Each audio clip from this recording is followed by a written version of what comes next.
Hi, and welcome to Matt Holman Talks Mental Health, the podcast that talks to just normal, everyday people about their experiences with mental health. I'm so pleased today to be joined by Romy-Jane Ashmore from RM, one of my wonderful clients I've had the pleasure to do some training with over the past couple of years.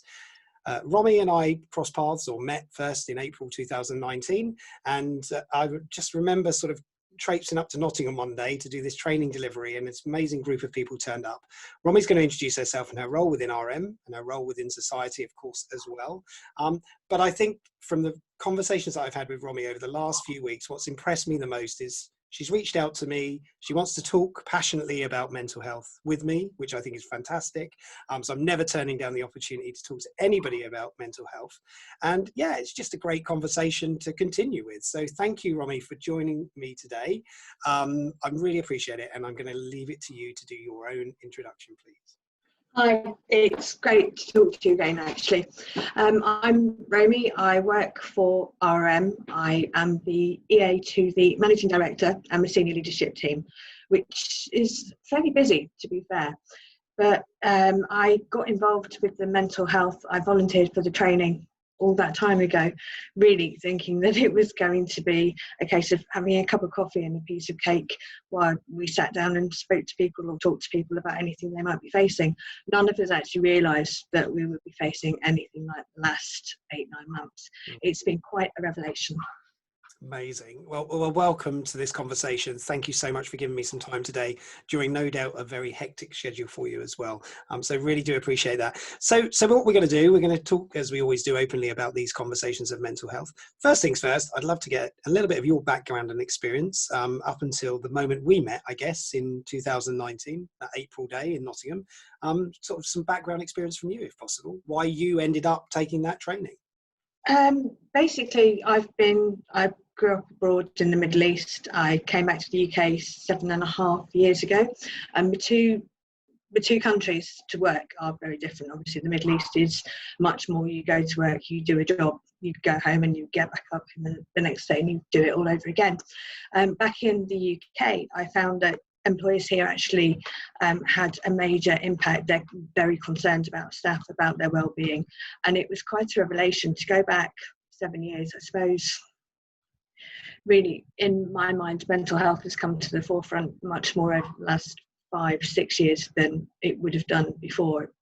People used to get on with it, I suppose, but now it's actually taken much more seriously, which is brilliant. But so I ended up back in the UK with the mental health opportunities. I think I did a lot of training at the University of Oxford, where I lived, where I worked even, and some of the springboarding courses there were absolutely superb, but they actually made me look at myself and the way that I think, the way that I do things. So when the opportunity came up to take this further with training with you, it was something that I really, really jumped at, and I'm so glad that I did. And me too. Anybody that joins the conversation of mental health, welcome to the club. So if anybody is interested, thanks for the promotion there, Romy. Keep promoting it as we go through this podcast recording as well, please do. So that's fascinating. So some interesting cultural experiences, changes in the dynamics of what's going on. You're absolutely right. The changes in terms of the conversation of mental health have been sort of escalating and elevated in many ways over the last few years, to the point that, of course, the company you're with now, RM, set up these trainings, right? They set up some trainings to invest in you as individuals or as people. Talk me through the experience of the training, sort of what's comes to mind. I know you've mentioned about you thought it was going to be sit down and have coffees and chats, which some of it will be. But what were your sort of anticipations before, during, and then after? And then we'll talk about where you've been on this journey. Before, I think I found it something, as I'm quite self-aware, so I think for me, but I know that some people do struggle. I think I'm single, I live with my mum, I have dogs, so my life is probably fairly less stressful than someone who's got husbands, wives, children, pets, and this, that and the other. So I kind of glitz through life from time to time, but I do appreciate that I am spoiled in that respect. I think my actual anticipation was to kind of build on something that I would be able to take forward. I think I've always realised that mental health is crucially important, especially now. Over the last 8-9 months, I think we've learned a lot. Still got a long way to go, but I think that was quite important. But yeah, the expectation would be is that I'm quite open, I'm quite friendly, but people can talk to you generally. But if they actually know that you can listen without judgment, I think that's the crucial bit. Then I think that was really more of what I was looking for. Yeah, definitely that's something that does shine through from you as well, from the work that you're doing, from what you've been doing, and what you've been engaging in since sort of the lockdown and the discussions that we've had. So let's go on that journey then. So great news, you've qualified, you've trained through with me, and a number of your colleagues as well have been through the training programs that have been sort of implemented by the company. What happened at the beginning of lockdown? How did that change? Because obviously all of a sudden, from being in centralized office locations, everyone's scattering back to their homes and staying at home and protecting everything and looking after themselves. So what happened? What did you get involved with? Because I know you had a instrumental role in changing or making sure there was some setup so that people were supported, right? At the onset of what looked like was going to be a potential lockdown, I'll be perfectly honest, my main concern was whether crafts to be cancelled. We qualified, we were going. Right. Once crafts went ahead, which we did go to, it was very quiet, but once it went ahead, I think we realised that it was going to get, lockdown was going to happen. It was just a matter of time and when. I spoke to one of my colleagues who was a mental health first aider and said that we needed to put something into place so that if people were working from home for extended periods, that they had somewhere that they could come to talk to people, to try and replicate the banter while you're making a cup of coffee or while you're having lunch in the hub, which is our lunch area basically, and so that they would be able to just join in. Initially, we set up some mental health and wellbeing calls. These ran twice a day, every day of the week, apart from weekends, but I let it be known that should anyone need to speak to someone on the weekend, I would always be available. And they ran quite well. Initially, they were to talk to people about general things. We had fantastic turnout at the beginning, but as people got used to lockdown, I think the numbers dwindled quite significantly. So we cut them down to a couple of times a week, once a day, and then once a week as they came in. We had some great calls. We had talk of football, rugby I'm learning about very quickly, but then we also had people who phoned up with significant issues. There were people who weren't coping, people who had COVID, people who needed help, they needed support, they needed direction. We've got a programme with the EAP, the Employee Assistance Programme, so that people can go for any further help that they need, if they need counselling, if they need proper support that we're not able to give as mental health first aiders. Then it was a case of being able to signpost people in the right direction, to look for things before they became an issue, I think is the main thing. But we also set up quizzes so that for Thursday nights, so that people could get involved, which was great because it dehumanised it made SLT actually seem human because they took part of that, and so people could interact with them on a social basis and people could have a laugh. We had people from all across the UK joining. We've got offices, but also we'd have people who work remotely, and so lots of people got involved, which was great because otherwise you never really get to meet them. So that was good. But we also celebrated Mental Health Awareness Week back in May, where we focused on kindness because that's crucially important. And all of the SLT did vlogs, and every one of them spoke about kindness and how important it is to be kind to yourself, how important it is just to recognise that some people might be suffering and you can't see what goes on behind closed doors. And so to focus on that, to make sure that the actual human side was seen, which was great. The vlogs also kept people up to date with exactly what was happening with the company, so there was full transparency. Everyone knew what was what, and there was no room for confusion or error. Running alongside these, a few of us also wrote blogs which detailed our personal experiences so that other people could read them. I think we're all going through the same storm, but we're on different waves, and it's so important to recognise that. Whilst I appreciate that we we've tried to do a lot. I know there's still a long way to go. We're all new at this, and so we've been putting out the feelers. It's not a one-size-fits-all package. It's important to ask people for their input, how we can help support them, and what they think we could do more of. Great. Well, I love all of the above. You know, the reality is you're doing the right thing because you're engaging with the individual, not just as a community, as a group. You've got to, you know, recognize everybody is different. We had that conversation before about, you know, the environment people are working in at the moment. It's not always conducive to a positive mental experience for many people, and we can't lose sight of that reality for others. And it is important then to have those so just I want to touch on a couple of points that you've made in there, which I think are really valuable. In terms of having those events, those actions, those calls, what sort of participation were you seeing on those? Were you seeing many people turn up? Was it the odd person? You know, not saying that that's bad, by the way, if it's one person, because I think that's helping one person is a task and objective in itself. When we first started, I think we had probably about 25, 26 people on the morning call and fewer on the afternoon call. Yeah. But 2 hours out of a working day is quite a lot of time in the whole time of it. But as it went on, I think the numbers, sometimes there would be more, some days there would be more. It was just a case of working out the market. The mental health and wellbeing calls came to an end, I think, a couple of months ago, and we started up. I spoke to my line manager, who's very, very supportive of the whole mental health side of the business, and I suggested to him that we start a positivity forum. And it took a while for me to kind of bring this together, because I didn't quite know. You can't tell people to be positive. They have to feel it, basically. Yeah. And so, excuse me, we set up a Teams channel, which is basically like a work Facebook page where people can post pictures of their dogs, they can ask questions. We've had recipes, we've had film recommendations, critiques, and so forth, but everyone can get involved in that. We've got offices obviously throughout the UK, and then in India and in Melbourne, and we've had a great interaction across all three countries, which has been fantastic. But we call this Let's Chat, so that people can drop in, they can drop out. It's informal, it's a safe space, so that they can speak if they want to speak, they can listen to other people if they want to listen to people.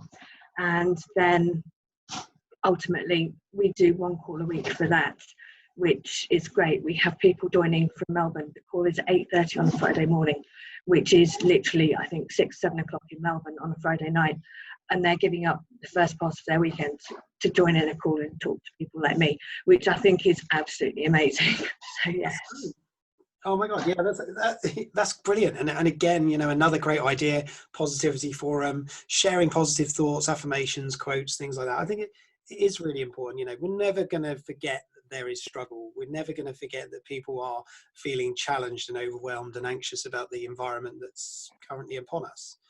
But we can look at positive things. We can share nice things, and sharing pictures of dogs. I love that. You know, that's things to my heart, because I'm a dog owner as well, and I know you're a dog owner, and you're a serious dog owner. You know, when it comes to talking about things like crufts and stuff. You know, but that's it, isn't it? It's still enabling people to join in the conversation.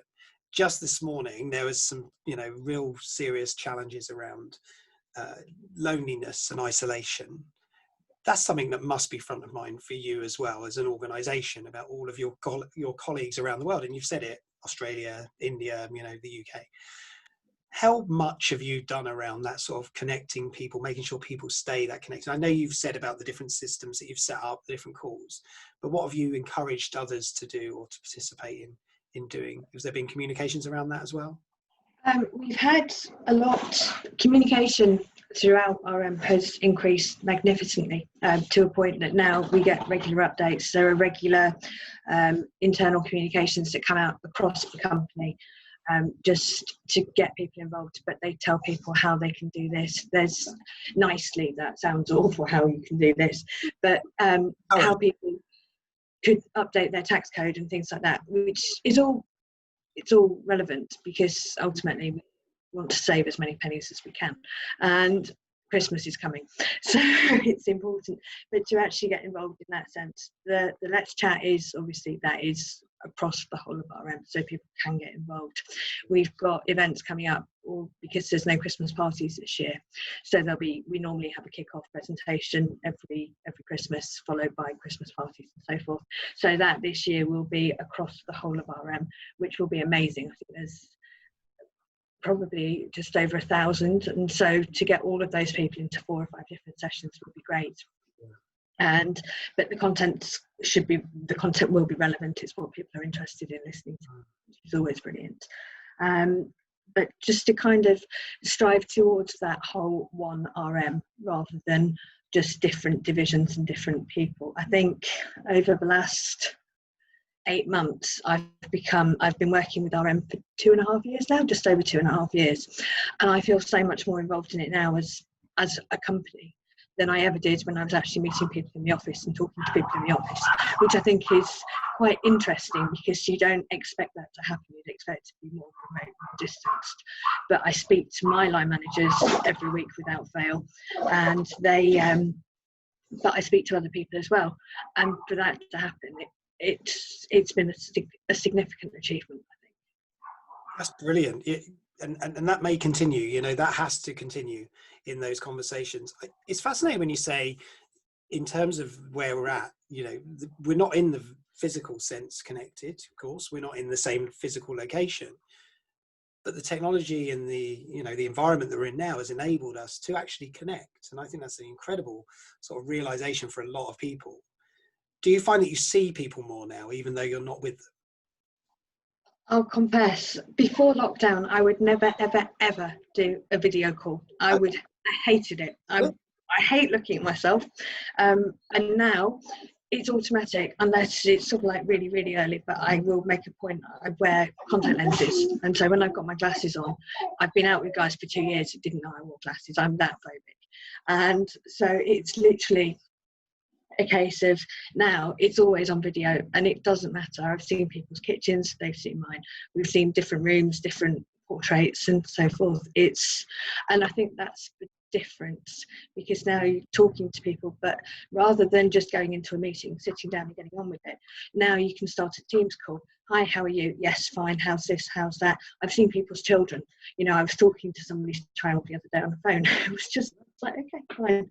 And I think that sense of community spirit, I think has really grown, which I think is amazing. I think, and I love that, because I say that after every comment anybody makes. I love that because it resonates so much with me. I hear your dogs in the background barking away, or just making a little bit of a yell. Oh, don't apologise. Making a bit of a yell, but that's normal now. That's just part of where we are. That's the environment that we're in. You're right. We see people's kitchens, we see their bedrooms, we see whatever people determine they want to show us, of course. And that's an important evolution, I think, in who we are, especially when we're talking about us as human beings first. And I'm a massive fan of that. That's a big thing of mine, which is, humans first, and then, the work comes second. And it's that realization that we're all human beings, whether we, when we walk into a meeting room, people see us, they don't really know us, they don't really know much about us. We make assumptions based on the aesthetic, what people look like, but we don't really know who they are. This is my wonderful world of having these chats to know more about you, who you are, how you work, what's going on, because it's the way we can learn more about each other, right? That's got to be the benefit, which is why Zoom calls and these environments where, you're looking at each other, it looks a bit weird, and when you see yourself on the screen, but it's just nice to, your wallpaper in your house is just incredible. So, it's good, isn't it? Corporate wallpaper. Did you send that out to everybody to have? Yeah, we're working on it. So, yeah. I love it. £50 notes, but apparently they're not allowed. You realise there's like a little boy behind your head watching you all the time, right? Yes, I know. And you've got a halo going on, so it's obviously you're doing something amazing with the work that you're doing. I really love that. So let's let's fast forward a little bit from where we are right now. Let's think about the future. What do you anticipate the future looking like for your company, from what you're talking about at the moment? Do people sort of feel that it's going to be, something good that's coming? How does that work for you? I personally, and this is my personal opinion, we were supposed to be moving. I mentioned before, we were going to move across the country, literally down to Essex. And my everyone kind of looked at me and said, well, why? And I said, well, the world is changing, so now is a good time to change with it. And I think that change is crucial. When it comes back to, I don't know what anyone knows, if anyone knows what the future holds at the moment. It's just a case of getting through it to see where we end up on the other side. But I remember before lockdown, just at the very beginning, and I very carefully negotiated that I would go to the office less when we got back into the office. 8 months later, and I'm sat here thinking, God, if it wasn't icy in the morning, I'd be quite happy to drive to work, which I think is the difference, because you get here, I get a lot more work done, but you don't get that social factor too. And I think that social factor is quite important, because whilst you can do all the Teams calls and get involved with everyone, sometimes it's nice just to be able to sit down and turn around, as you do when you're halfway through and you get a text message at work and you can suddenly go, so and so's just won the Formula One. But here, if I tell the dog, he looks at me and goes, oh, struts off. So I think that's the difference. Yes. I have no clue what will happen and how we'll change. I think whilst we've just started our journey on helping to support with mental health, we've still got a way to go with it, but ultimately we've tried our best, which is all you can ever do, to actually give people that support if they need it, but to let people know that it's not, that it is okay not to be okay. I think that's so crucial too, because we all have good days and bad days. But realistically, if you think back, you had good days and bad days when you were in an office too. So it's sometimes, I think it's a lot easier now to for things to mushroom, because you're here, you're not in a normal environment. Whereas before, you could talk to someone in an office. If something didn't go right, you could blow off steam, count to 10, get back on. And now things fester because you're not talking to somebody else. There's no one else there. And I think that's where it gets interesting. Definitely, yeah. I heard your comment in there as well about the text message about the Formula One result. Tends to be the same result most weeks, just saying. But it's just, yeah, interesting though, isn't it? This relationship we have with, you know, others, tends to be formed in person. You know, it's always like speed dating in some respects when we do virtual calls, because it's such a quick sort of in and out. We just have to, you know, sort of do our business and move on and then do the next call. And have you put anything in place within the company around sort of the use of visual media or this sort of technology? Have you sort of tried to encourage people not to use too much or use it as much as you need to? How have you sort of established that relationship? Sorry, I missed the last bit. Yeah, so in terms of using this technology, this sort of, you know, Zooms and WebExes and whatever it is that you use within RM, how have you sort of tried to establish that relationship for people? Have you encouraged people to use their cameras? Are you telling people it's okay not to? What sort of, I guess, encouragement have you pushed out to individuals in the company? I think, to be honest, we used to use Teams a lot. Teams is our preferred, it's the one we use at work. That's what we've got the licenses for. We used it a lot anyway, just because dealing with internationals, international clients and so forth, you've got to have some mechanism in place. A phone call is great, but it's the days of actually talking to people on the phone in another country now, not being able to see them, I think are pretty much over.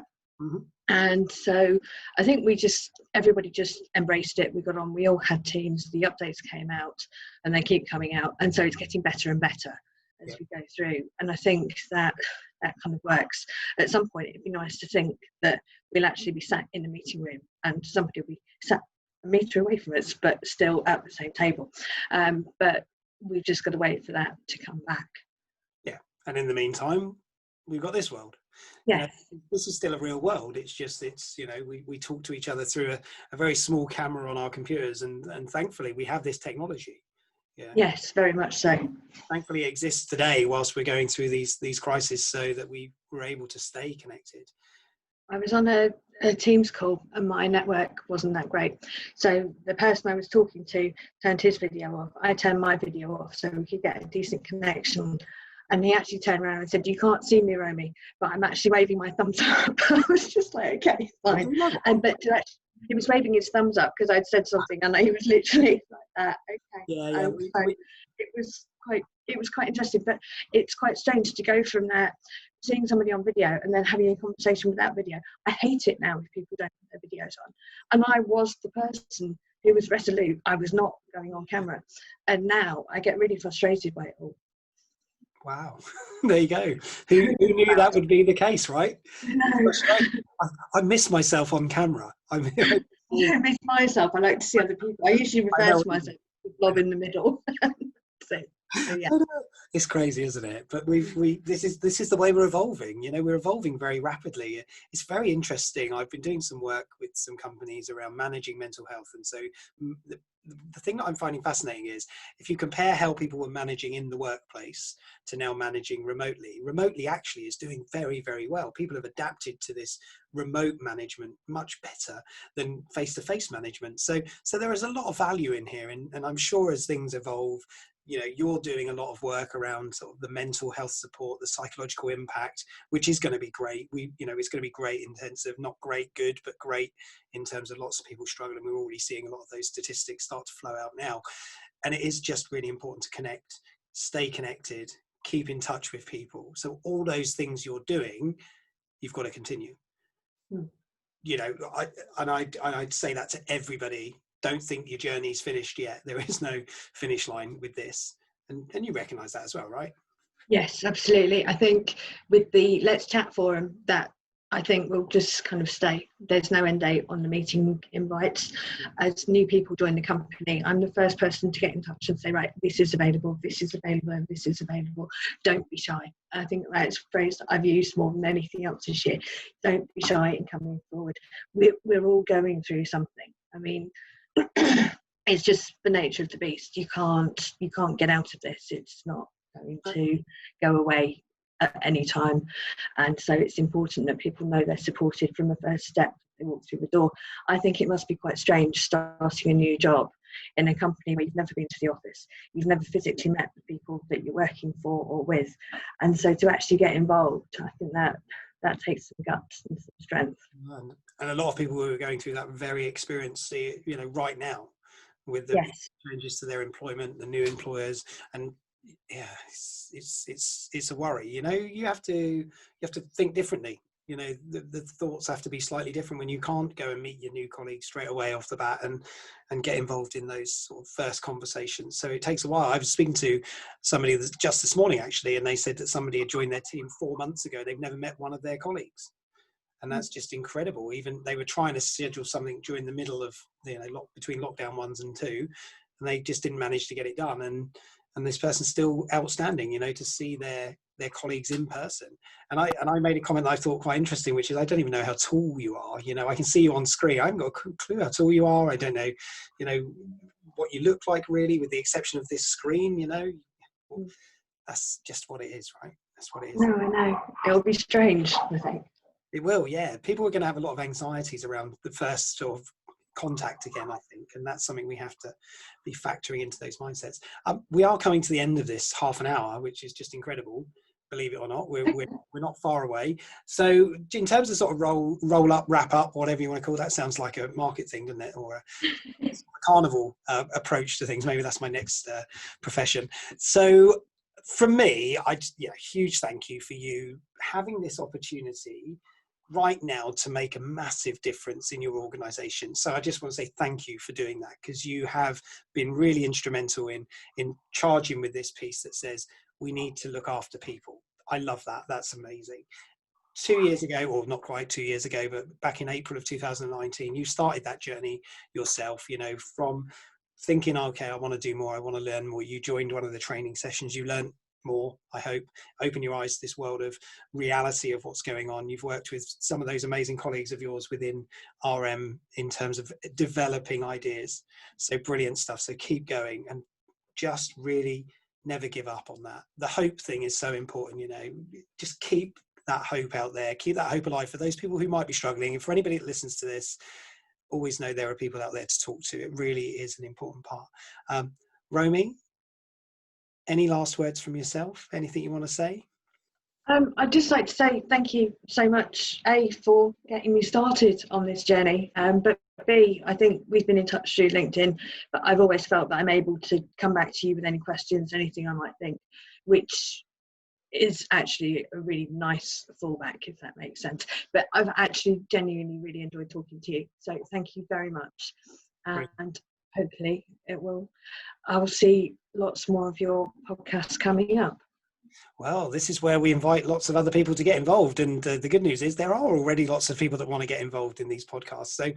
But this is your one, Romy. This is your moment to talk to me and to have these conversations. I love this. This is just the best thing, because I can, give up an hour of my day to have a conversation about mental health with somebody that is invested in mental health and really keen. And we all are, by the way. It's just a lot of people don't always reach out to have those conversations. So let's get involved in this conversation.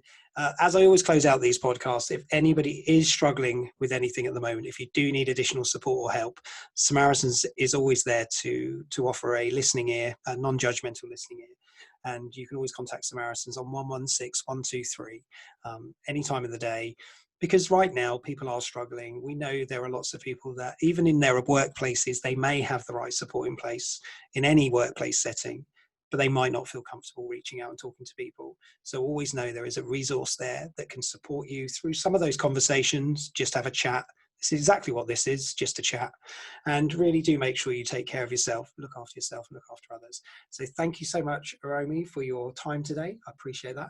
And I'm going to stop the record in a second, and we're going to wave, and we're going to say goodbye, and then that'll be it. It'll all be done. So I'll say goodbye to you. Thank you so much, Romy. Lovely to see you.